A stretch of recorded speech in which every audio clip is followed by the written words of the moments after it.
Good morning, class and Miss Davis.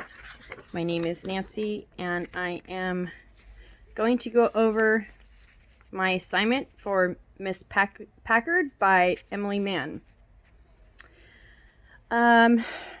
Elizabeth was a good woman who was married to a conservative Calvinist minister. Elizabeth shared her androcentric feelings and questioned her husband's teachings. Her liberal thinking was not tolerated by her husband. In 1861, he had forced her from her home and put her into the asylum. He had feared she would endanger the spiritual welfare of their 6 children, in which he had explained to the insane asylum superintendent, Dr. McFarland.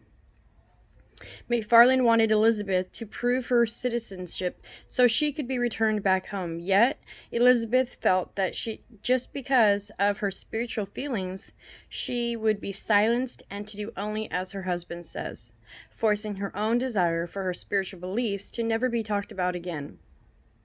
McFarland gave her options to sign a document expressing how she would abide by her husband. Elizabeth was not able to make that choice to sign that paper. If she did, it would be going against her own beliefs.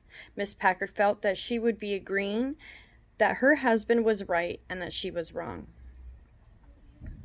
While she had believed McFarland truly wanted her to go home, and she still had the option to sign the documents, Elizabeth brought McFarland's attention to the treatment inside the ward. He made it very clear that she had no place telling him how to run his asylum. On page 16 of the book of Miss Packard's play, it says, on page 16, Miss Chapman says to Elizabeth, "Make no mistakes, Miss Packard. You are here because the doctor agreed to keep you here." Dr. McFarland was so upset by her, he moved her to the worst part of the ward. Also, I read on page 47, McFarland says, "Take Miss Packard upstairs to the 8th ward. Treat her as you do the maniacs. Bring her belongings down to the trunk room. She has to have nothing."